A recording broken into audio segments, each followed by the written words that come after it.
فجر کی سنتوں کے متعلق سماعت فرما لیں۔ ایک تو یاد رکھیے گا، سنتوں کی قضا نہیں ہوتی، فرائض اور واجبات ان کی قضا ہوتی ہے، سنتوں کی اور نفلوں کی قضا نہیں ہوتی۔ نمبر 2، سنت اپنے ٹائم اور مقررہ وقت پہ پڑھی جائیں تو وہ سنت ہے، جب وہ اس وقت ادا نہ ہوں بعد میں وہ نفل کہلائیں گی، وہ سنتیں نہیں کہلائیں گی۔ اور فجر کی سنتوں کے متعلق چونکہ مسئلہ ذکر کرنا ہے، یہ سنت مؤکدہ جو نماز ظہر کی پہلی 4 سنتیں ہیں، بعد والی 2 سنتیں ہیں، اسی طرح نماز مغرب کے فرضوں کے بعد 2 سنتیں، اور اسی طرح نماز عشاء کے فرضوں کے بعد 2 سنتیں، یہ سنت مؤکدہ کہلاتی ہیں۔ جمعے والے دن فرضوں سے پہلے والی 4 سنتیں، بعد والی 4 سنتیں اور 2 سنتیں، وہ سب سنت مؤکدہ کہلاتی ہیں۔ کوئی بھی ان میں سے کوئی سنت غیر مؤکدہ نہیں، کیونکہ سنت غیر مؤکدہ عصر کی 4 سنتیں اور نماز عشاء کی پہلی 4 سنتیں۔ فجر کی سنتیں یہ بھی سنت مؤکدہ ہے۔ ان تمام سنت مؤکدہ میں سے سب سے زیادہ تاکید والی سنتیں وہ فجر کی سنتیں ہیں۔ حضور پر نور شافع یوم النشور صلی اللہ علیہ وسلم کی یہ سنتیں کبھی بھی ترک نہیں ہوئی۔ عین نماز کے وقت حضور نبی کریم علیہ السلام جب مسجد نبی میں تشریف لاتے تو اس وقت بھی فوراً آپ جلدی سے پہلے سنتیں ادا کرتے، پھر نماز فجر کے فرض پڑھاتے۔ اب یہ سنت مؤکدہ ہیں، تاکید والی سنتیں، لہٰذا ان سنتوں کے لیے نمازی مقتدی حضرات مسجد میں داخل ہوئے، اگر تو نماز جماعت کھڑی ہو چکی ہے، پہلی رکعت میں ہے، تو مقتدی کو، نمازی کو یہ اجازت ہے فجر کی سنتوں کے لیے کہ وہ پہلے سنت مؤکدہ 2 جلدی سے فرائض رکن پورے کرتے ہوئے ادا کر کے جماعت میں شامل ہو جائے۔ اگر اسے یقین ہے میں سنتیں پڑھتا رہا، میری عادت ہے ٹھہر ٹھہر کے پڑھنے کی، یا نماز کی 1 رکعت ہو چکی ہے، دوسری رکعت میں امام موجود ہے پڑھ رہا ہے، اب میں سنتوں میں شروع ہوں گا تو پھر جماعت میری جاتی رہے گی۔ چونکہ جماعت واجب ہے ان دونوں صورتوں میں، جس نے ٹھہر ٹھہر کے پڑھنی ہے تب جماعت نکل جائے گی، یا جماعت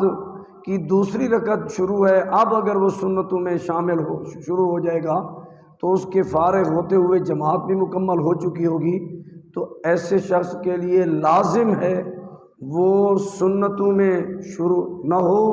بلکہ جماعت میں شامل ہو جائے، تاکہ واجب اس کا نہ رہ جائے۔ اب یہ شخص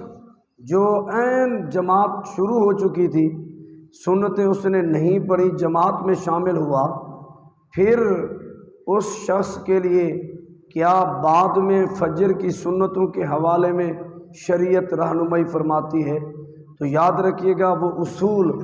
کہ جب سنتوں کا جو وقت ہے وہ گزر جائے، اس کے بعد وہ کیا ہو جاتی ہیں؟ نفل۔ اب یہ فجر کی سنتیں فرضوں سے پہلے مقرر ہے، حضور علیہ السلام نے کبھی بھی فرضوں کے بعد نہیں پڑھی، اب لہٰذا جب وہ اپنے محل میں نہیں ادا ہوئی، بعد میں یہ ہو جائیں گی نفل۔ فجر کے فرضوں کے بعد کوئی نفل جائز نہیں جب تک طلوع آفتاب نہ ہو جائے شرعی طریقے کے مطابق، جس کو ہم نماز اشراق کا وقت کہتے ہیں۔ اور اسی طرح عصر کے فرض پڑھ لینے کے بعد جب تک غروب آفتاب نہ ہو کوئی نفل نماز نہیں پڑھ سکتے، لہٰذا فجر کے فرضوں کے پڑھنے کے بعد کوئی مسافر سفر کا ارادہ رکھتا ہے اور اسی طرح عصر کے فرض پڑھ لینے کے بعد کسی کے سفر کا ارادہ بنا تو وہ نفل جو سفر کے ہوتے ہیں وہ ان اوقات میں نہیں پڑھے گا، کیونکہ ان اوقات میں نفل نماز نہیں پڑھی جاتی۔ اسی طرح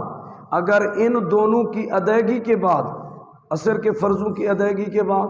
اور فجر کے فرضوں کی ادائیگی کے بعد بیت اللہ شریف میں موجود ہے، وہ طواف کر، اب اگر اس نے اس لمحے میں طواف مکمل کر لیا، ابھی تک طلوع آفتاب نہیں ہوا، عصر کے فرض پڑھ کر طواف شروع کیا، غروب آفتاب نہیں ہوا، چونکہ وہ نفل واجب کا درجہ رکھتے ہیں، تب بھی اس وقت وہ نفل نہیں پڑھے گا۔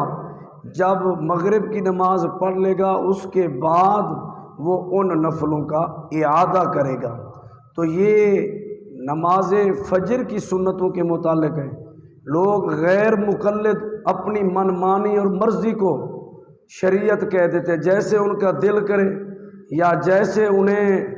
نجدیوں کی طرف سے ہدایات ہوں ویسے وہ شرعی مسائل بنا دیتے ہیں۔ نماز فجر کی سنتوں کے متعلق آپ خود اندازہ لگائیں، ظہر کے فرضوں کے بعد سنتیں ہیں، 2 سنت 2 نفل، مغرب کے فرضوں کے بعد بھی سنتیں ہیں، 2 سنت 2 نفل، عشاء کے فرضوں کے بعد بھی 2 سنتیں ہیں، نفل ہیں، پھر وتر بھی۔ لیکن پوری امت کے اندر شروع اسلام سے نماز عصر کے بعد کوئی سنت نفل کیوں رائج نہیں ہوئی؟ فجر کے فرضوں کے بعد کوئی سنتیں اور نفل رائج کیوں نہیں ہوئی؟ چونکہ امام الانبیاء علیہ السلام نے نہیں پڑھی۔ لہٰذا آج سب سے بڑی دلیل یہی ہے کہ جب ان نمازوں کے فرضوں کے بعد کوئی نفل اگر جائز ہوتے تو پھر شروع اسلام سے رائج ہوتے، تو تب لہٰذا فجر کی فرضوں میں شامل، اب عین وقت جماعت کا ہو گیا، دیگر سنتوں میں شروع نہ ہو۔ اگر جماعت کا بالکل وقت پورا ہو چکا ہے، آدھا منٹ رہتا ہے، 1 منٹ رہتا ہے، اب ظہر کی سنتے شروع کر لیں، ایسا بھی دوستوں کو دیکھا گیا نہیں۔ حکم ہے ظہر کی نماز جماعت کا ٹائم شروع ہونے والا ہے، ان سنتوں میں شروع نہ ہو، رک جاؤ، جماعت تکبیر اولیٰ کے ساتھ شروع کرو، چونکہ فرضوں کے بعد وہ نفل پڑھنا جائز ہے۔ اب اگر آپ وہ 4 رکعتیں پڑھیں گے کوئی کباہت نہیں، چونکہ فجر کی فرضوں کے بعد وہ نفل ہو جانے ہیں، نفل پڑھنا جائز نہیں، صرف تاکید بھی حضور نے فرمائی ہے، خود عمل حضور کا تاکید کا استدلال ہے۔ تو اس واسطے حضور نبی کریم علیہ السلام کی اس سنت کو ادا کرتے ہوئے اتنی گنجائش ہے فجر کی سنتوں میں کہ اگر یقین ہو میں جماعت کو پا لوں گا، پھر وہ سنتوں میں شروع ہو اور سنتیں پڑھ کر جماعت میں ملے۔ اگر اسے یہ یقین ہے میں سنتے پڑھتے پڑھتے جماعت نکل جائے گی، پھر سنت فجر کی شروع نہ کرے، اور ان کو بعد میں یہ ضروری نہیں کہ ضرور پڑھے گا، میری تو کبھی رہی نہیں، اس پر افسردہ ہو کہ میری سنتیں پہلے رہ کیوں گئیں، میں بر وقت کیوں نہیں بیدار ہوا، تاکہ آئندہ یہ غلطی نہ ہو۔ ہاں اس کا ازالہ قضا تو ہو نہیں سکتی، ازالہ یہ ہے کہ انسان ذکر میں بیٹھا رہے، اللہ رسول کا ذکر کرتا رہے، قرآن کی تلاوت کرتا رہے، یا گھر چلا گیا ذکر کیا، جب طلوع آفتاب ہوا نماز اشراق اگر اس کی عادت ہے 4 رکعتوں کی، آج 6 پڑھ لے، 2 نفل، اس کا ازالہ اور ثواب مل جائے گا۔ اور اگر نماز اشراق کی عادت نہیں ہے، اس دن پھر طلوع آفتاب کے بعد باقاعدہ سے وضو کر کے وہ نفل پڑھے، نماز اشراق کی بھی سعادت نصیب ہو، اور 2 نفل وہ جو 2 سنتیں رہ گئی ہیں ان کا ازالہ ثواب کی صورت میں ہے، لیکن یہ یاد رکھیے گا ان کو قضا نہیں کہیں گے، کیونکہ سنتوں کی قضا نہیں ہوتی۔ اللہ رب العزت نبی علیہ السلام کے صدقے ہم سب کی نمازوں کو درست فرمائے، قبول فرمائے۔